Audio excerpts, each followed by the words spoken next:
As you know, palliative care is an essential component of good oncology care, and in most institutions there is considerable effort being undertaken to improve symptom management for our patients.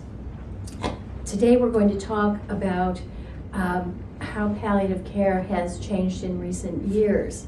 Now, Ruth, you have some ideas about that. Well, palliative care sort of still has a bad name. We think about palliation starting in the late 60s and early 70s with Cecily Saunders at St. Christopher's Hospice, who's sort of the guru of thinking about palliative care. And people have for years, and public and physicians have really associated with end of life and hospice care. From a pain standpoint, probably Margot McCafferty was our biggest champion early on, but there are now some Institute of Medicine reports out that have redefined palliative care, that we should be thinking about palliative as a symptom management approach and helping people from the time of diagnosis through recovery and cure, and not just through the progression of a disease. And I think that changing that mindset is not easy. At MD Anderson, they call their palliative care supportive care, trying again to have a play on words. But if there's a way that we can get it going, certainly the concept of keeping people comfortable at diagnosis and understanding that comfort means really improving somebody's quality of life. So we would always have palliative care as part of the treatment plan. Yes. From diagnosis through treatment and even into survivorship. Palliative care has a big role, doesn't it? So we can't forget some of those typical things that we would be thinking about, you know, nutrition or exercise or stress relieving sorts of exercises, things like that, because palliative care just isn't to relieve but also to prevent. Well, that's a good point you make. What are the key issues and challenges in providing optimal care, palliative care today? I think that, you know, palliative care happens in so many arenas, from the home to inpatient situations. I think that palliative care has perhaps also been redefined, as we're just saying here, and it can also be kind of synergistic to perhaps providing treatments such as chemotherapies to help reduce pain, radiation therapies to help reduce pain. So we're sort of redefining what all of the tools to help combat or to help provide comfort to patients are. And so I think that as we develop a larger arsenal of options, I think that we can continue to see palliative care reshaped.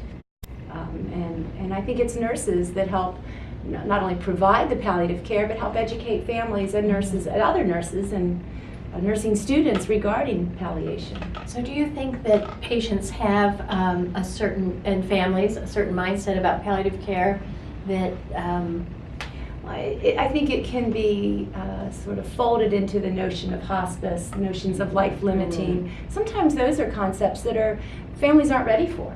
You know, that we have to certainly educate our patients and families that the stigma of palliative care has changed.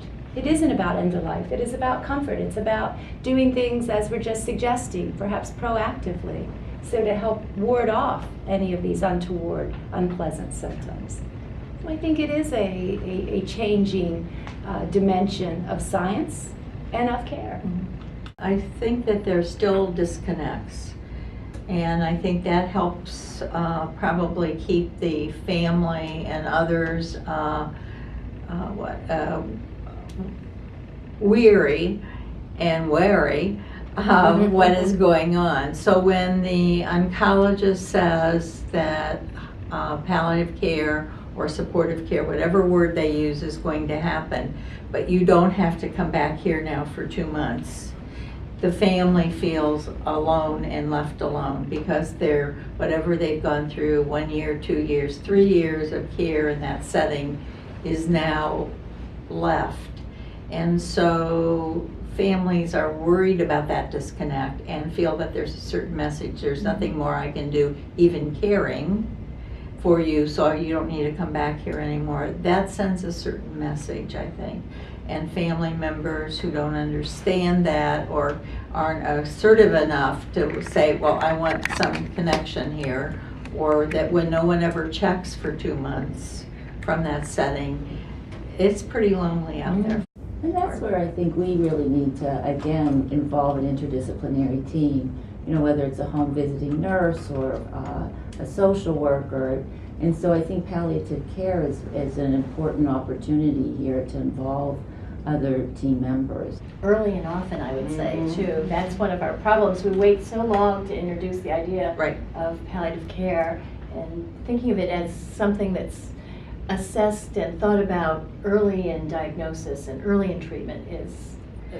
And I also think the whole payment mechanism interferes with the smooth transition and the family's understanding. So when half of the first discussion or the second discussion is about the payment, or you can't do this because this is what you have as the referral, it's really very traumatic for a family who's now believing this is the end, when it is the end or close to the end, but it's all about payment. Yeah.